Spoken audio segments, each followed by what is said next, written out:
Уха! Лукум! Лукум, беге! Вас ви стяга чипика, а мен ме стяга каската. Боли ме каската. Момент, да.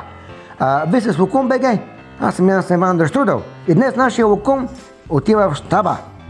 Иде при мен генерал Стоянка Мутавчийски и ми казва: Ян Евандър Штрудел, ние забелязахме, че ти да стягаш лукуми по-добре от нас, а ние мазим конкуренцията. Ела при нас, синко, ела при нас, да стягаме лукуми заедно, да лъжиме този прост народ. Викам: от добре, тогава старшина, то хубаво, аз не разбирам от вируси, аз разбирам от лукуми. Няма проблеми, ние не знаем какво правим, но го правим много добре. Ето аз, вика, съм корамен хирург, а моя заместник Кантарджиев е габар. Той е по гъбите. Не е по гъбите в главата, по гъбите по краката. И виж какво правим чудеса, побъркаме народа. Иде при нас. Аз викам: съгласен съм. И вече съм част от щаба за баламосване на народа. Даваха ми и каска, с която да убивам камъните, които скоро ще пролетят към щаба. Тъй като няма да пролетят яйца, те ще бъдат изядени, а камъните, както известно, не могат да се ядат, ще летят камъни. И аз така: ха!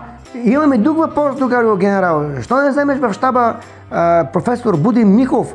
Той знае всичко за вирусите, за молекулите. Леле, какви глупости приказваш? Ако дойде Будин Михов в щаба, целият свят ще разбере, че ние сме галфони. Господин корамен хирург, аз не мога да съм в щаба и да съм цивилен. Искам униформа. И той казва: добре. И ми даде един чифт зелени чорапи. Това не са били неговите. Другал генерал, старшина, фелдмаршал, заплата ще получавам ли, ще работи така?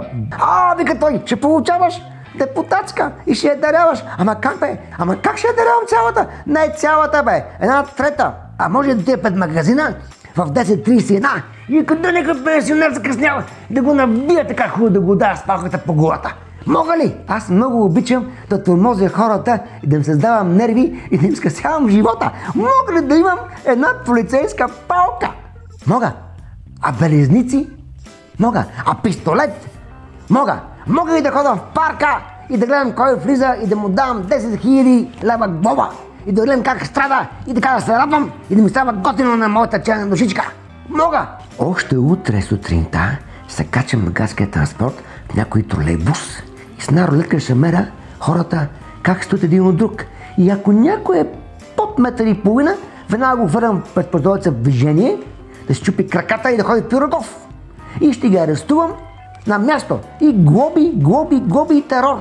Предлагам всеки един от нас, от щабистите, да си отвори банкова сметка, дарителска, и да получаваме SMS-и. Ма кой ще разбере, че не отива в Пирогов в тази сметка, бе? Това е за нас, бе. А тази пандемия ще има ли край? Ако ще има край, трябва да започнем немедлено да строиме бункери и да си построиме нова държава. В бункери ще се криеме, ще бягаме зад граница и ще бягаме в една къща в банка. А не може и да ви... майката!